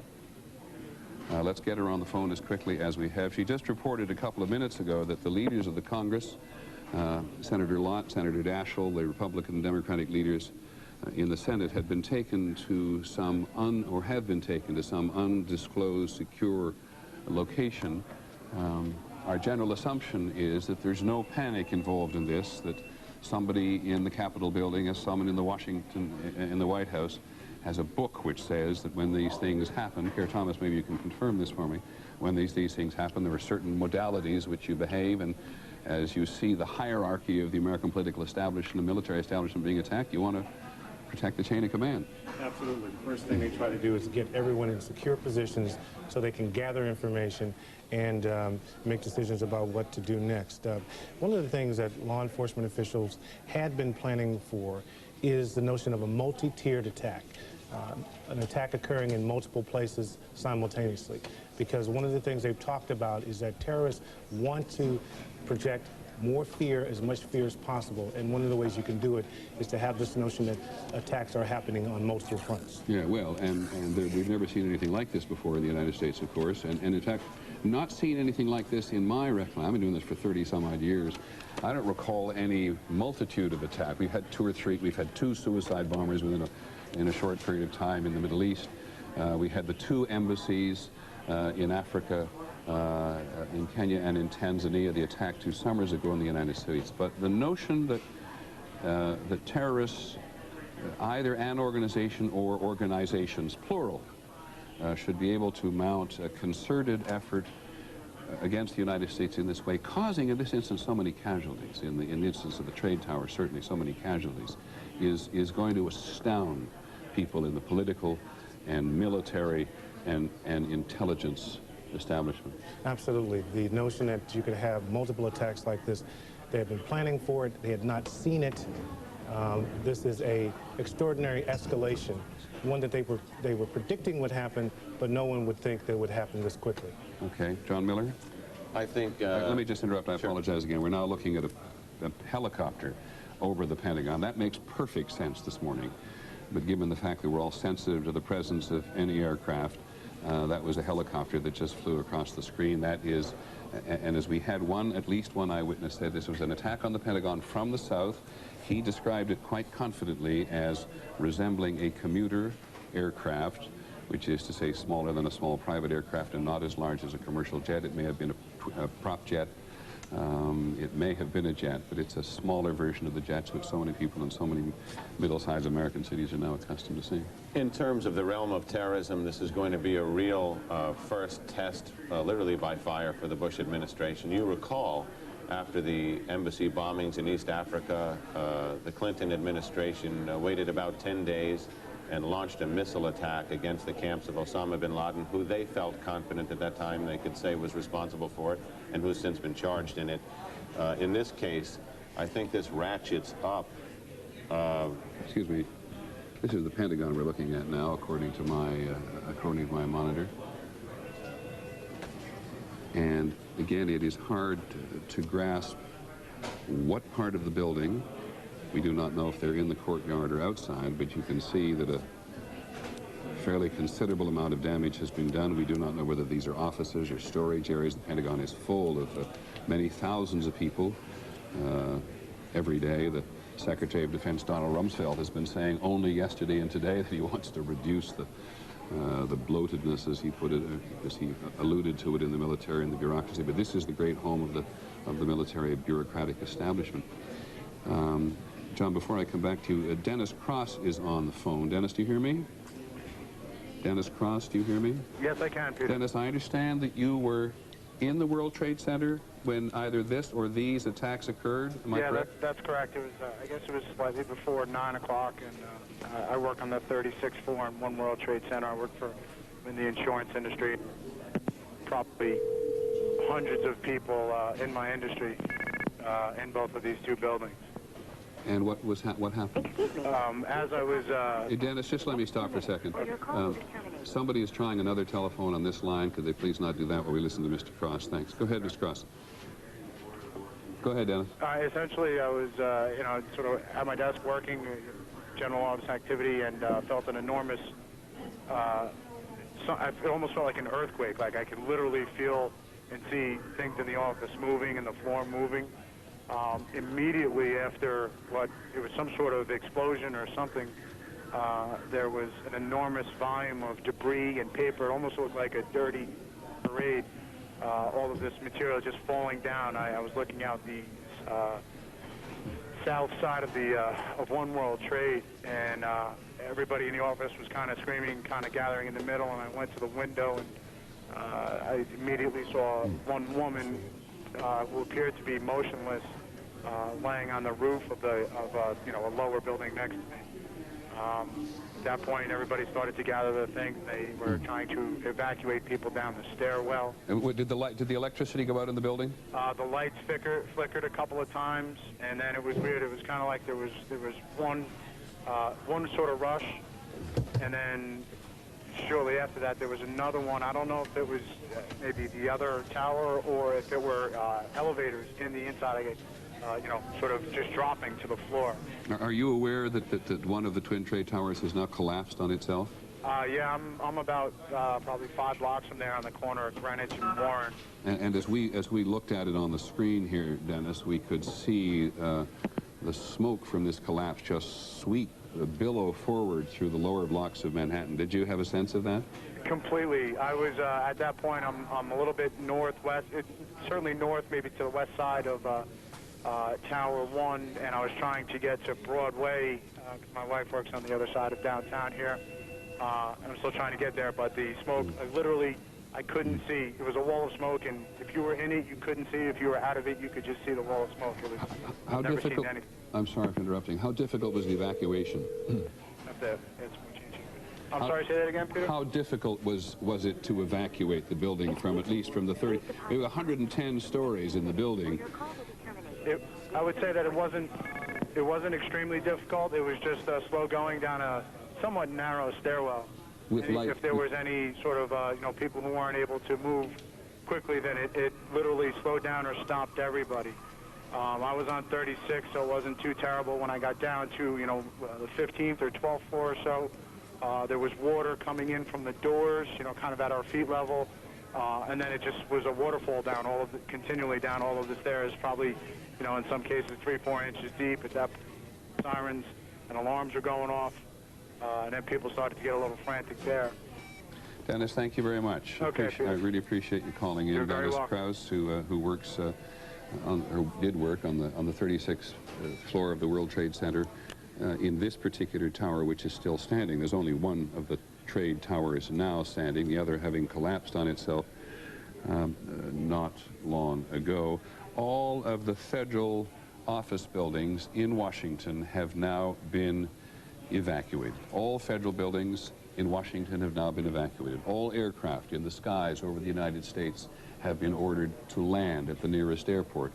All aircraft on the ground intending to go anywhere have been ordered not to take off because the country, this is the Pentagon, because we've just seen a moment ago that at least one portion of one side or building at the Pentagon itself has actually collapsed. And as we warned you, the whole business of responsibility, claiming of and naming responsibility would be complicated. And now we've, from the Middle East, a senior official from the Democratic Front for the Liberation of Palestine has denied any involvement, any connection to a double plane crash on the World Trade Center. It was, in fact, earlier on an anonymous caller who had called Abu Dhabi television to say that the DFLP was responsible. So for today, we'll put aside as best we can trying to understand who did it, just knowing somebody who did it. Now, one of the planes that crashed into the World Trade Center was, as we said some while ago, American Airlines Flight 11 from Boston to Los Angeles. That has now been confirmed by the airline itself, or at least by their spokesperson, Lori Bassani.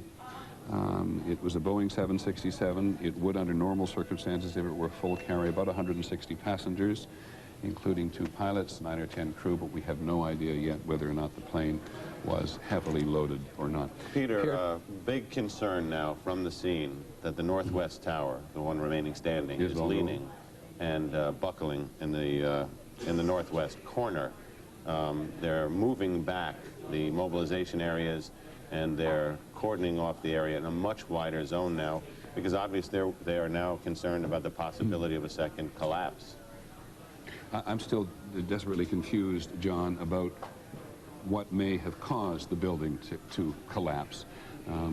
As you watch the videotape, it appeared to buckle from the middle, from the point of impact and collapse, which not, you know, with no background in architecture, I don't know about the structural vulnerability, but as you see, debris starts to fall away. Then it cracks, and then it just goes straight down. And now they say that the other tower is leaning. If you look at some of the pictures, it appears to be on a slight angle to the right. They say the fire is also spreading downward now through the tower. And I think there's a real decision to make there. I have not been able to hear whether they're keeping people in there to fight that fire, or they're just leaving it empty to let the fire burn itself out, because they're going to have a real problem with people in there if it's in jeopardy. At the same time, New York firefighters have a reputation of staying until the very end, and if there are civilians in that building which need to be rescued, and clearly there are, then there's no way the emergency services, I can imagine, are going to pull out at this point. And if the elevators are disabled from that height, there's no fast way out. Precisely. 110 stories down, and this appears to have occurred, this occurred about 2/3 of the way up. ABC's John McWethy now confirms for us what we've had from an eyewitness, or he adds to our eyewitness, saying that a small plane heading north, which is exactly what our eyewitness a little earlier told us, exploded at the base of the Pentagon, at the base of one wing of the Pentagon. They evacuated everyone inside, and there was subsequent concern, which may have led to the FAA decision to ground everything, that there was concern that another plane might be inbound towards the Pentagon. And by grounding everything, of course, by ordering everything to be grounded on all radio channels to all aircraft that are flying in the area, it puts the military, Pierre Thomas confirmed for me, it puts the military in a position to take aggressive action, as the White House did when other aircraft have come close in the past. Absolutely, absolutely. What it allows them to do is to get a better sense of incoming. If you're ordering everything down, you're essentially clearing the sky so the Pentagon can see what's coming in. Another question that they have to look at here is whether any of these planes might have been laced with explosives to cause the additional collateral damage once the impact occurred. Yeah, these in every instance, well, I shouldn't say in every instance, certainly in the instance of the Pentagon, it looks more than a single aircraft just exploding on the ground. But again, we don't know precisely the size of the aircraft. We won't speculate on that. But Lisa Stark, who covers aviation for us, confirms that it was American Flight 11 to Los Angeles. There were 90 passengers and crew on board.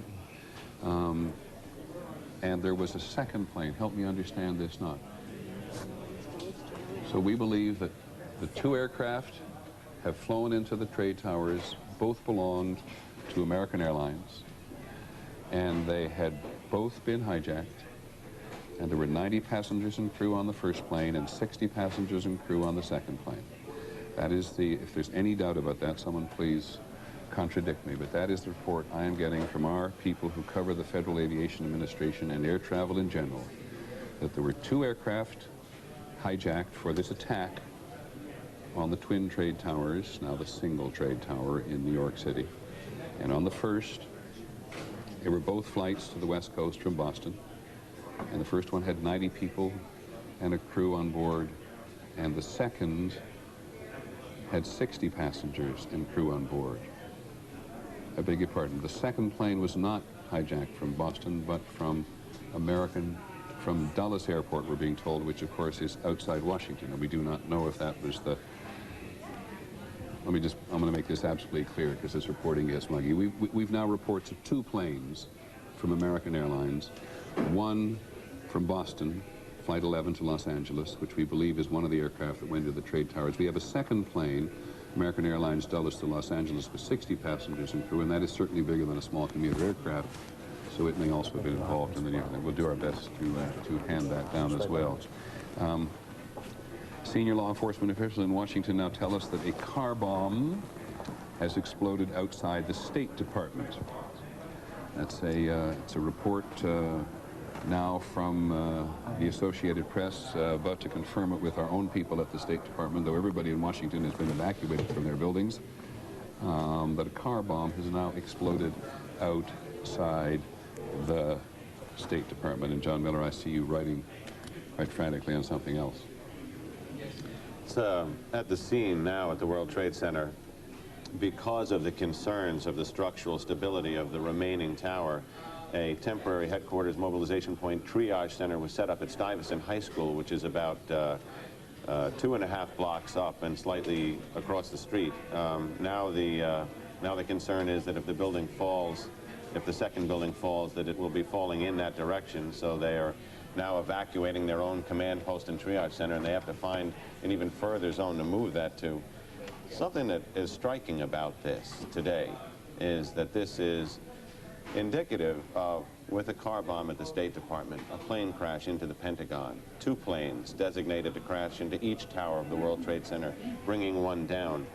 It connotes the level of planning and sophistication and extreme logistical ability that probably makes this singularly the largest, most well-coordinated act of terrorism, not just in U.S. history, but probably in modern times. In modern times. Yeah, unprecedented.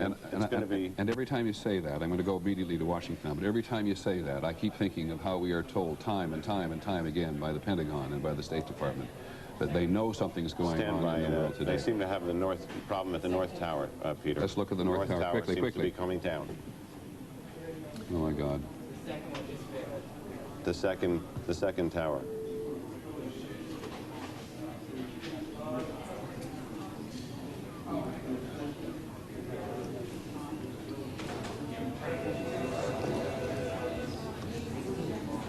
It's hard to put it into words, and maybe one doesn't need to.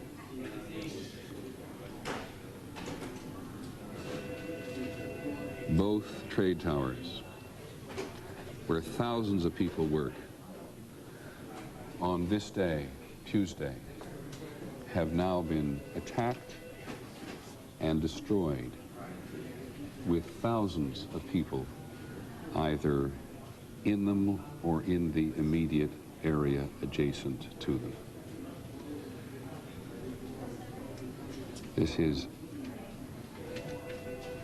There is simply no way to accurately describe the emotion this evokes in people all over the world, friends of the United States and enemies of the United States as well.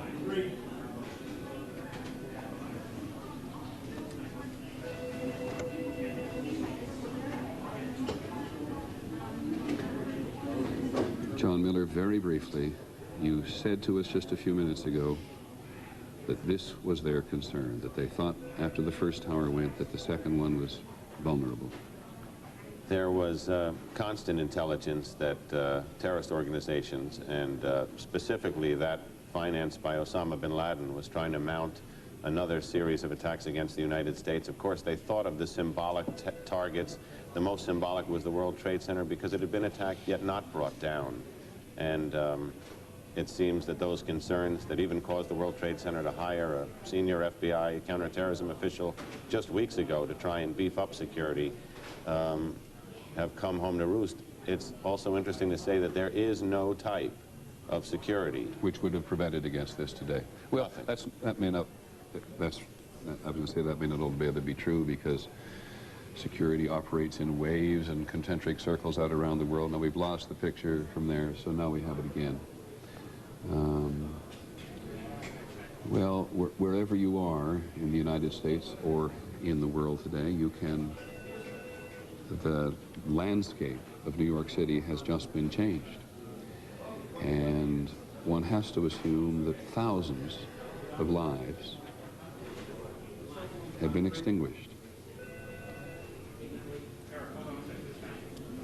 And it may be presumptuous to say thousands, but thousands of people work in these buildings, and given the difficulties of evacuating these buildings, where, as we've said several times, the elevators may not have been operating, and were not operating in at least one tower, tower number 2, the first one which is to go.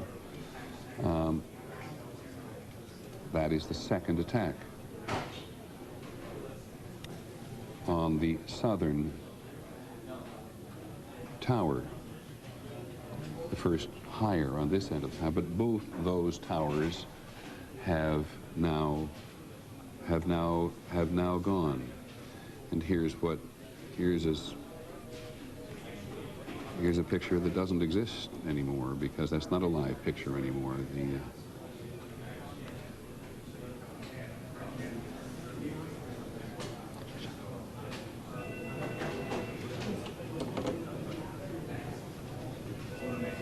Good Lord, it just...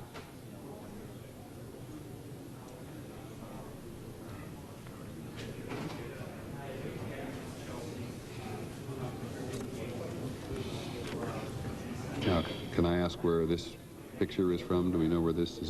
This is outside the World Trade Center. The sign indicates the approach to the Brooklyn Bridge. To the Brooklyn Bridge. So we're on West Street, approximately just north of Vesey Street there. And you can see the dust and debris, and this is at, I don't know if this is at an early stage or whether this is right now.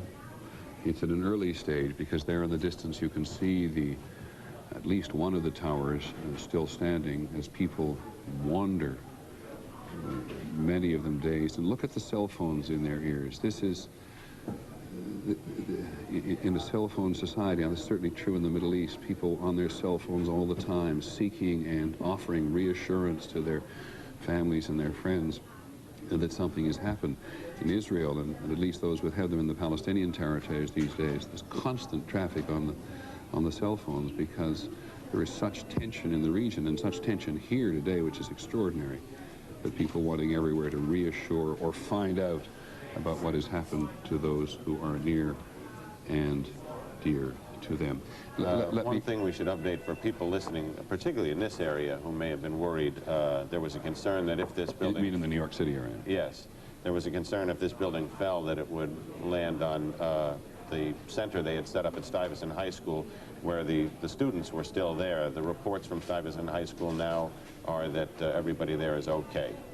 Stuyvesant High School, the high school in the adjacent area, which the city and the state authorities set up to deal with the casualties that they could get out of the building or had occurred adjacent to the building. It is just clear that a lot of people, we do not know how many, got out of the building. And it is going to take time. It is going to take time. The New York City Office of Emergency Management, which monitors the city and all its vulnerable points, said when this whole thing began this morning, they could not get an immediate handle on precisely what was happening. And it was only, you've seen this before, this is a recording of precisely what happened when the second tower went down. And this is from a very long distance. This camera is located on the edge of the Hudson River on the West Side Drive, up the western side of Manhattan. And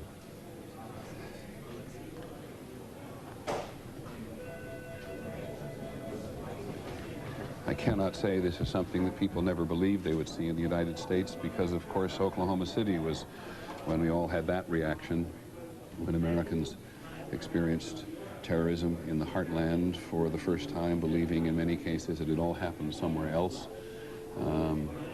But I just think that millions of Americans will be stunned by the magnitude of this today. I'm trying to track down John McWethy, our correspondent at the Pentagon. He was evacuated. I'm saying this as much to our control room as anybody. He, like everybody else, was evacuated. I'd also like to talk, if I may, to Claire Shipman at the White House to see what the progression is there, and Linda Douglas at Capitol Hill, because we do know that the leadership of the Senate, at least, Senator Lott, Senator Dashville, were moved to a secure location while much of this was going on, but it is very difficult to get through on anybody's cell phone. And this is, Pierre Thomas, another reminder of, you wonder if this is something that people anticipate. We now live in the age of cell phone. We now rely on cell phones for so much. When there's chaos like this, too many people on the cell phones, they don't work. Well, one of the things that they had to deal with today, Attorney General Ashcroft was en route to Milwaukee today. And now with the planes grounded, he's going to have to communicate by phone. They have an internal communication system at the Justice Department that they use in situations like this, video monitors. But again, everyone is dispersed, and with the planes grounded, this created a scenario that they had, quite frankly, hadn't seen before. It is the grounding of the planes which pretty much brings to a halt. I mean, one assumes that Air Force One, with the president, is already on its way back to Florida. Okay. All right. Thank you very much. ABC's John McWethy is on a cell phone at the moment, and while he cannot hear me, somebody can tell him to start talking, please, and we'll listen.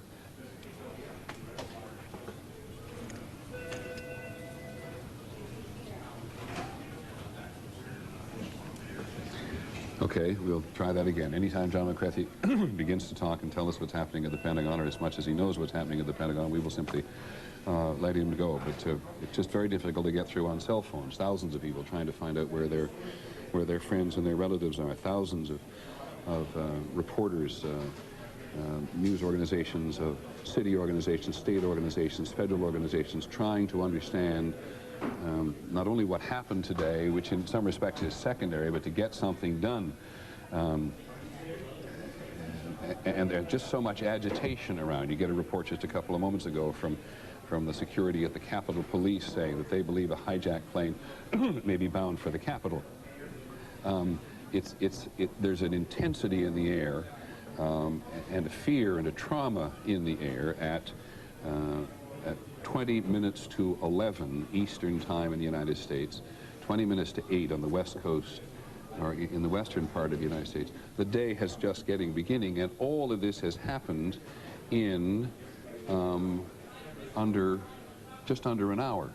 The first attack on the Trade Tower was just before 10 o'clock. The second one came at 3 minutes after 10. We have a strike on the Pentagon, which came a little after that, and the country is just riddled. 9 o'clock. 9 o'clock. 9 o'clock, I'm sorry.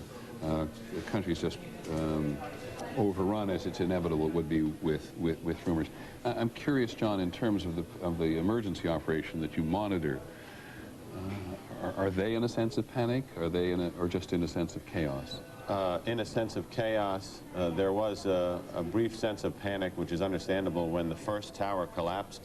By the time the second tower collapsed, they were prepared for it. There were numerous other injuries. The level of coordination is incredible. The FDR Drive, which is a main artery, has been shut down for the purpose of keeping it clear for ambulances to go to hospitals. They've anticipated that the lower Manhattan hospitals in New York City will fill up, so they have started to arrange helicopter flights to go to hospitals further out in the circle. They've really been pretty well coordinated throughout this. if you can possibly be coordinated during a series of spontaneous events that amount to disaster. This is war, and war by another definition. We did manage to get Rebecca Cooper, one of our reporters, on the phone from the White House. That's how difficult it is at the moment to communicate. Rebecca, do you hear me? Rebecca Cooper at the White House, do you hear me? All right, the same case with Rebecca as with John McCarthy at the Pentagon. If we do hear from them, we'll simply interrupt and let them get on talking. Yeah, Rebecca, do you hear me? Yes, Peter, I hear you. I'm in the basement of the 815 Connecticut Avenue. It's a building across the block from the White House, across the park. You know where that is, next to the Chamber of Commerce. I had to come down here because, as you said, none of the cell phones are working. I'm in the engineer's office, and they've given us their phones to use. There's a real dichotomy here at the White House, Peter.